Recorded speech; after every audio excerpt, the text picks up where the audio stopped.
Hey YouTube, how's it going? My name is Adam, and Slammiversary is less than 24 hours away.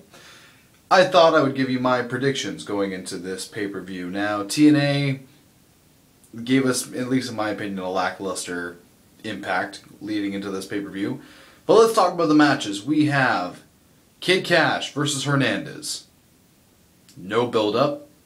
No reason for it, except for the fact that Hernandez is from Mexico, Texas, you know, that type of gimmick, so why not throw him on the card? Again, with no build-up. I see Hernandez winning just to get, the cheap crowd pop. Moving on, we have Robbie E and Robbie Team T, to take on Devon and Garrett Bischoff. Nobody cares. Nobody cares about this match. So let's just say Devon and Garrett Bischoff win because, I don't know, some sort of a small package that'll probably last longer than the one on Impact. Oh, that would be the whole match. That would be hilarious. Just an inside cradle, small package, and they just keep pushing it back and forth the entire time. That would be pretty funny. Moving on, we have Gail Kim, the current reigning TNA Knockouts champion, to take on Miss Tessmacher for I believe a second time on pay-per-view for the title. I like Gail, hometown girl, gotta represent my Canadian people, but I don't like your chances in this one, Gail. I'm sorry, but they've really been pushing this whole Miss Tessmacher, thing down our throats, and with Slammiversary, with all the other matches that are going right now for championships, I think you're the biggest one in jeopardy of losing your belt. So I'm going to say new TNA Knockouts champion, Ms. Tessmacher. Moving on, we have Crimson's Open Challenge, where it could be anybody. I know some people even been saying Goldberg should be there after his recent comments to him. Let me just say this. If TNA spends the money to bring in Goldberg to fight Crimson, unannounced on a pay-per-view where they know they could get buys, would be absolutely ridiculous. Just flat out ridiculous. So let's hope for their sake that they don't do that. I don't know who they're going to fight, but I don't see Crimson's streak ending, by some random mystery guy just coming out of nowhere. It'd be hilarious if it was like, I don't know, like Joey Ryan or something like that, but obviously that's not going to happen, as long as it's not Matt Morgan, for the love of God. Moving on, we have a triple threat match, the winner to become the #1 contender on the following Impact this Thursday, to fight either Rude or Sting for the world title. It'll be Jeff Hardy, Mr. Anderson, and RVD. The same three guys in the title match picture again. Kind of getting bored of this. However, if I had to pick, I want to say Jeff Hardy. I really do.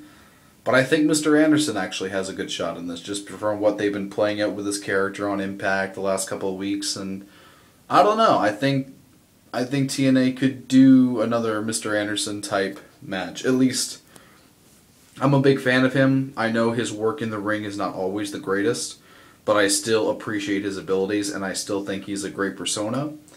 And I think that, maybe a TV match would probably be good, or be best suited.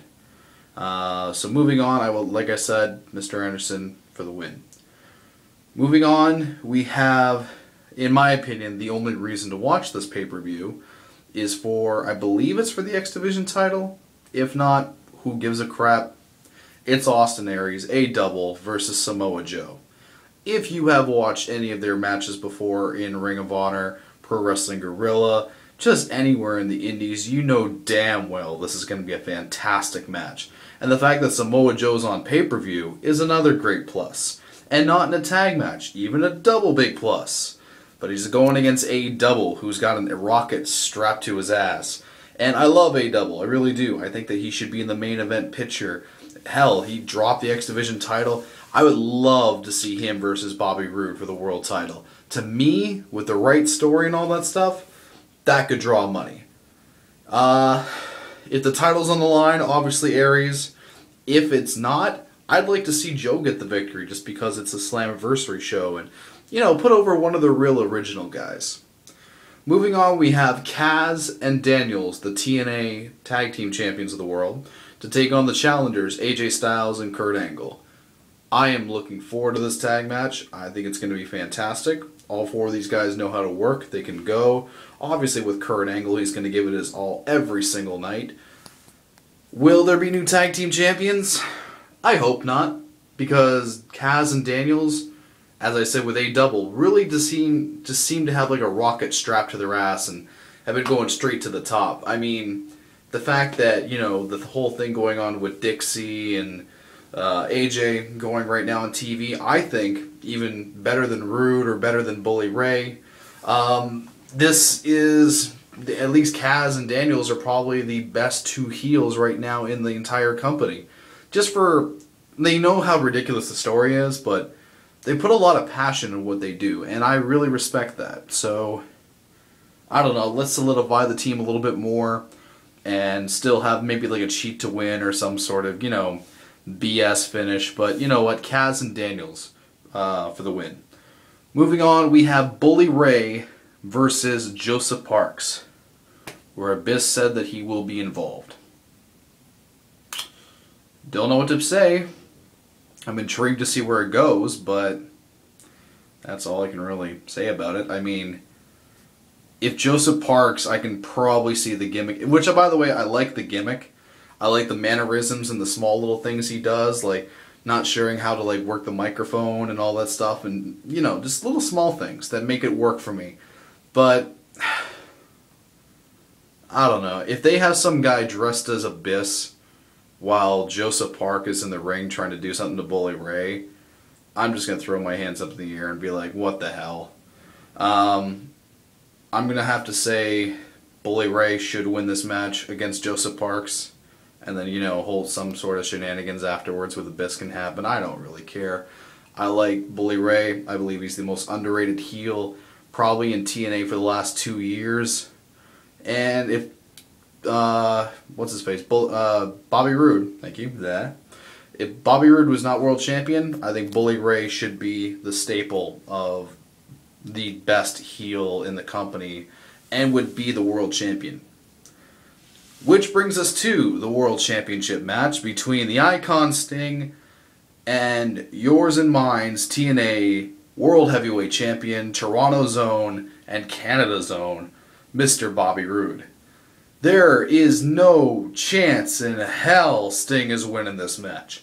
Sting, I am sorry, you're a great wrestler, respected you for years, but you do not deserve this title right now. There's no reason for you to come back and defeat Mr. Roode. The only reason why Bobby Roode is holding this title right now is we're waiting for James Storm again. And we're going to get the finish that a lot of people thought we deserved at Lockdown. And we're going to see maybe Roode and Storm too for the world title on pay-per-view. So, with that being said, Bobby Roode will defeat Sting by hook or by crook like he's done since November, and it's going to be fantastic. Hey, I can even probably predict maybe James Storm will probably come in at the end of the match, get in his face, maybe kick him or whatever, just do something, whatever. Oh, and the TNA Hall of Fame that nobody cares about, yeah, I'd rather see Jeff Jarrett, if anybody, go in. If they put in the Macho Man, I'm going to lose my lid. Anyway, so that was my, quick little summary of Slammiversary. At least what's what I think is going to happen, or hope is going to happen. I know this video's gone 9 minutes, so I'm going to stop rambling. Hope everyone enjoys the show, and I will give my review after the show happens. Later.